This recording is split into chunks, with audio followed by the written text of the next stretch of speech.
Il était une fois, dans la petite ville tranquille d'Enugu, une famille que tout le monde admirait. Monsieur et Madame Okafo étaient des parents bienveillants et travailleurs, et leurs enfants, Alexandra et Jimmy, étaient la fierté du quartier. Alexandra était l'aînée, une fille joyeuse dont le sourire pouvait illuminer la pièce la plus sombre. Jimmy, plus discret, la suivait partout comme une ombre. Si Alexandra riait, Jimmy riait aussi. Si elle pleurait, il essuyait ses larmes. Ils étaient inséparables. Leurs parents, très occupés à subvenir aux besoins de la famille, n'étaient pas souvent à la maison l'après-midi. Alexandra et Jimmy restaient donc seuls. Ils jouaient à des jeux, se racontaient des histoires ou restaient simplement assis ensemble en silence. Le soir, ils partageaient même le même lit, se murmurant leurs rêves et leurs peurs avant de s'endormir. Un après-midi, Jimmy fit irruption dans la chambre d'Alexandra avec un air exalté. « Alexandra, regarde ce que j'ai !» annonça-t-il en brandissant un téléphone portable flambant neuf que leur père venait de lui offrir. Jimmy l'avait emporté à l'école ce jour-là, et des garçons plus âgés lui avaient montré comment visiter des endroits étranges sur Internet, notamment des sites réservés aux adultes. « Qu'est-ce que c'est ?» demanda Alexandra, curieuse comme toujours. « Regarde !» répondit Jimmy en grimpant sur son lit. Il ouvrit le téléphone et lui montra une vidéo. L'écran affichait des images étranges d'adultes en train de faire des choses qu'aucun des deux ne comprenait. Alexandra fronça d'abord les sourcils. « Qu'est-ce qu'ils font ?»« Je ne sais pas, » dit Jimmy en pouffant. « Mais c'est amusant, ça me fait me sentir bizarre. »« On en regarde plus ?» demanda-t-il avec un petit sourire. « Moi aussi, je ressens quelque chose de doux dans mon corps, » répondit Alexandra, le regard rivé sur l'écran du téléphone. Ainsi, ils continuèrent à regarder. Au début, ce n'était que de la curiosité, comme observer un animal étrange dans la forêt. Ils ne comprenaient pas vraiment ce qu'ils voyaient, mais ils ne pouvaient pas s'arrêter. Chaque vidéo entraînait de nouveaux chuchotements, des rires, et une sensation étrange qui les intriguait. Et plus ils regardaient, plus leur complicité grandissait. C'était devenu leur petit secret, rien qu'à eux. Les jours devinrent des semaines, puis des mois. Le petit secret partagé par Alexandra et Jimmy grandissait en eux comme une graine plantée en terre fertile. Chaque après-midi, quand la maison était calme et leurs parents absents, ils restaient ensemble, rivés à l'écran. À chaque vidéo, naissait en eux curiosité, confusion et une étrange excitation. Un après-midi ensoleillé, Jimmy se pencha vers Alexandra et lui chuchota. « Essayons ce qu'ils font dans ces vidéos. » Le cœur d'Alexandra s'emballa. « Et si maman le découvre ?»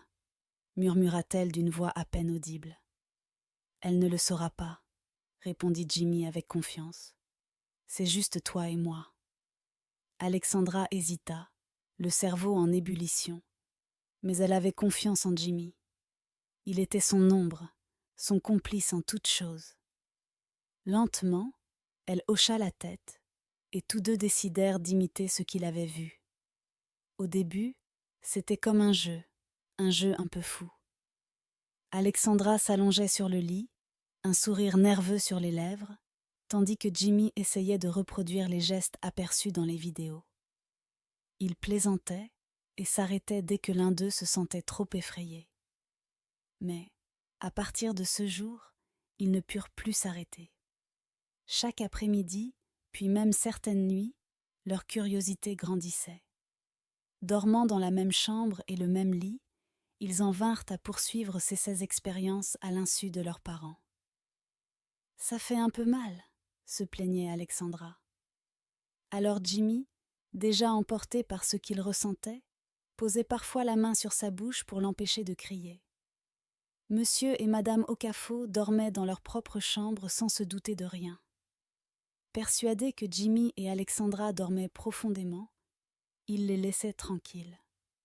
Sans le savoir, Ils laissaient leurs enfants s'aventurer dans un territoire dangereux et inconnu.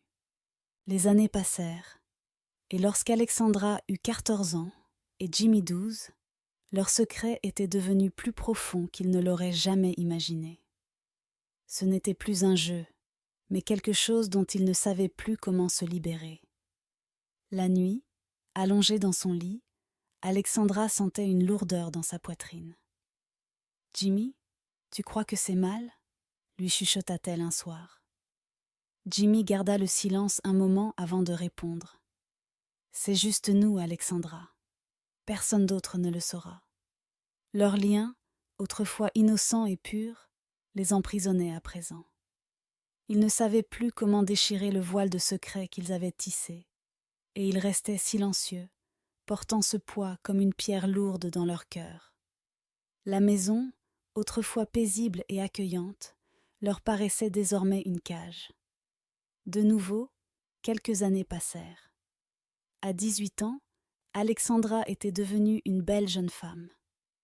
Jimmy, 16 ans, avait grandi et sa voix avait mué. Leur lien, nourri de secrets, demeurait pourtant intact. Ce qui avait commencé comme un jeu s'était transformé en quelque chose de beaucoup plus dangereux. Un soir, Jimmy s'assit sur le lit d'Alexandra, le visage grave. « Alexandra, dit-il d'une voix douce, je pense qu'on devrait se protéger, comme on le voit dans ces vidéos. » Les yeux d'Alexandra s'agrandirent. « Te protéger ? Jimmy, ça va pas ? Et si quelqu'un te voit acheter ça ?» Jimmy essaya de la rassurer d'un sourire. « Ne t'en fais pas, je ferai attention.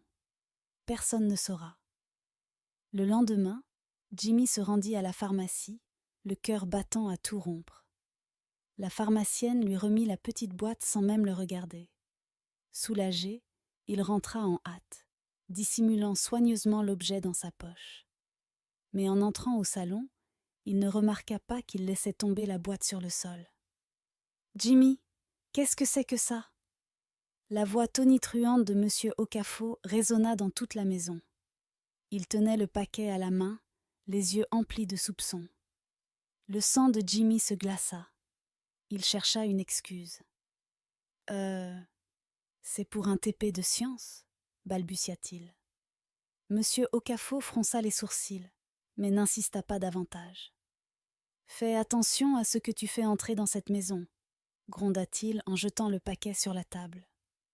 Terrorisés par cet incident, Alexandra et Jimmy décidèrent d'être plus prudents. Cependant, quand ils n'avaient plus de préservatif, ils continuaient sans protection, se disant que tout irait bien et que Jimmy se retirerait à temps. Mais la vérité leur sauta au visage lorsqu'Alexandra, alors âgée de 19 ans, commença à se sentir mal. « Je crois que je suis enceinte », murmura-t-elle un soir, des larmes roulant sur ses joues. Le cœur de Jimmy se serra. « On va s'en sortir », dit-il pour la rassurer, essayant de se maîtriser. Avec leurs maigres économies, ils allèrent dans une petite clinique où ils mentirent à l'infirmière, prétextant un projet scolaire pour obtenir des pilules abortives. L'infirmière, réticente, finit par leur donner les médicaments, les mettant en garde contre les risques. De retour à la maison, Alexandra prit les comprimés en tremblant, minée par la peur et la culpabilité. Jimmy était à ses côtés, lui tenant la main. « Personne ne saura jamais », lui murmura-t-il, la voix hésitante. Mais cela ne s'arrêta pas là. À chaque nouvelle grossesse, la même histoire se répétait. Mensonges, cliniques différentes, pharmacies différentes. Les années passant, ces avortements à répétition commencèrent à fragiliser le corps d'Alexandra. Elle ignorait les conséquences que cela pouvait avoir sur sa santé, ni à quel point elle mettait sa vie et son avenir en danger. D'autres années s'écoulèrent encore, et vint le moment pour Alexandra de chercher un mari. À 24 ans, elle rencontra Paul, un homme généreux et fortuné qui tomba immédiatement sous son charme. Voyant là une chance de fuir son passé, Alexandra se laissa aimer. Paul la traitait comme une princesse, et avant longtemps, il la demanda en mariage, lui offrant une bague étincelante. Alexandra accepta, croyant avoir trouvé le moyen de s'affranchir de l'ombre qui la hantait depuis l'enfance. Après le mariage, Alexandra mit fin à sa relation avec Jimmy. « On ne peut plus continuer », dit-elle fermement, évitant son regard. La voix de Jimmy se brisa. « Alexandra, tu ne peux pas m'abandonner comme ça. »« Je dois le faire, » murmura-t-elle, la voix tremblante. « C'est ma chance de tout recommencer. » Le cœur brisé, Jimmy la laissa partir, même s'il portait toujours le poids de leur terrible secret. 3 ans de mariage passèrent, mais Alexandra ne tomba toujours pas enceinte. Paul, qui désirait fonder une famille, faisait preuve de patience, mais les rumeurs commençaient à enfler. Les parents d'Alexandra s'inquiétèrent et multiplièrent les prières, les jeûnes, les consultations chez des prophètes. Rien n'y fit. « Allons voir un médecin », finit par proposer Paul, d'un ton doux mais ferme.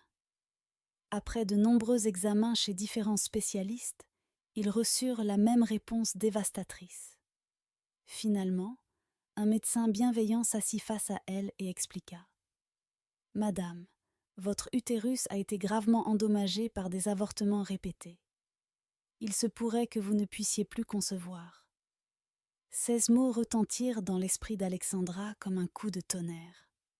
Le cœur en miettes, elle quitta l'hôpital avec Paul, qui marchait à ses côtés en silence. Le soir, il la confronta. « Alexandra, je veux savoir la vérité. Qu'est-ce qui s'est passé? Pourquoi ne m'as-tu jamais rien dit ?» 6 parents, comprenant qu'un drame se jouait, rejoignirent la conversation. « Alexandra, dis-nous la vérité », l'implora sa mère. Accablée par la culpabilité, Alexandra craqua. « Jimmy et moi, on a commencé quand nous n'étions que des enfants, » avoua-t-elle d'une voix tremblante. « Je suis tombée enceinte plusieurs fois et j'ai avorté. Je ne savais pas quoi faire d'autre. » Le hurlement de sa mère résonna, déchirant la pièce. « Mon Dieu, mes enfants !» sanglota-t-elle, s'agrippant la poitrine. Son père resta figé, le visage livide. Paul, la mine bouleversée, regarda Alexandra avec un mélange de choc et de trahison. « Tu m'as menti toutes ces années ?»« Je suis désolée, » murmura Alexandra, sa voix à peine audible derrière ses sanglots. « Je ne savais pas comment te le dire. » Le foyer, autrefois si joyeux, bascula dans la douleur, la colère et le silence. Le poids de la vérité, si longtemps enfoui, s'abattait maintenant sur chacun. Le silence régnait après cet aveu. Les sanglots de la mère d'Alexandra résonnaient dans la maison. Alexandra, honteuse, se cacha le visage entre les mains. Soudain, Monsieur Okafo prit la parole d'une voix basse et tremblante. « Je savais que cela arriverait, depuis la naissance de Jimmy. » Tous se tournèrent vers lui, le visage ravagé par la confusion. « Que veux-tu dire, papa ?» demanda Alexandra d'une voix brisée. Monsieur Okafo prit une profonde inspiration et regarda sa femme, qui hocha la tête, l'encourageant à poursuivre. « Jimmy n'est pas vraiment ton frère, » confessa-t-il finalement. Ces mots chutèrent dans la pièce comme une lame tranchante. Alexandra ouvrit la bouche de stupeur, tandis que Jimmy restait figé, les yeux agrandis par la surprise. Madame Okafo reprit, la voix brisée. « Après ta naissance, Alexandra, je n'ai plus pu avoir d'enfant. Les médecins disaient que mon utérus était trop faible. Mais la famille de ton père réclamait un fils. Il menaçait de me renvoyer si je ne donnais pas un héritier à la famille. Nous étions désespérés. Alors nous avons adopté Jimmy à sa naissance. Il n'était qu'un nouveau-né. Nous pensions que c'était la seule solution pour préserver notre foyer. Jamais nous n'aurions imaginé que cela se terminerait ainsi. » Le cœur d'Alexandra se mit à battre à tout rompre. « Vous nous avez menti toute notre vie !» hurla-t-elle, la voix tremblante d'émotion. « Vous savez ce que vous avez fait ?» Jimmy, jusque-là silencieux, se leva d'un bond. Le visage blême, il serra les lèvres et quitta la pièce sans un mot. Jimmy, attends, supplia Alexandra, courant après lui. Mais il ne s'arrêta pas, et la porte claqua derrière lui avec fracas. Alexandra se tourna vers ses parents, la colère et la tristesse se mêlant à ses larmes. Vous nous avez caché la vérité. Comment avez-vous pu? Monsieur et madame Okafor restèrent tête baissée, incapables de trouver la moindre excuse. Eux qui pensaient protéger leur famille venaient de la détruire. La maison, autrefois pleine de rires, était désormais glaciale et silencieuse, brisée par l'éclatement de deux terribles secrets. Les jours suivants furent marqués par le silence et la souffrance. Paul, autrefois si amoureux, regardait maintenant Alexandra avec une froideur douloureuse. « Je croyais te connaître, » dit-il un soir en faisant ses valises. « Mais je ne peux pas vivre avec ça, ni avec toi. » Alexandra tomba à genoux, en pleurs. « Paul, je t'en prie, ne pars pas. » Mais il était décidé. Il quitta leur maison, laissant Alexandra le cœur en lambeaux. Jimmy non plus ne put supporter la honte et la douleur. Une nuit, il fit ses bagages et disparut sans laisser d'adresse. Il ne se retourna pas, fuyant ce foyer qui avait été le sien, mais qui ne lui avait apporté que confusion et culpabilité. Dans la maison d'Enugu, désormais vide de rire, monsieur et madame Okafor priaient en silence, rongés par le remords. « Seigneur, pardonne-nous » répétait madame Okafor, la voix cassée par les sanglots.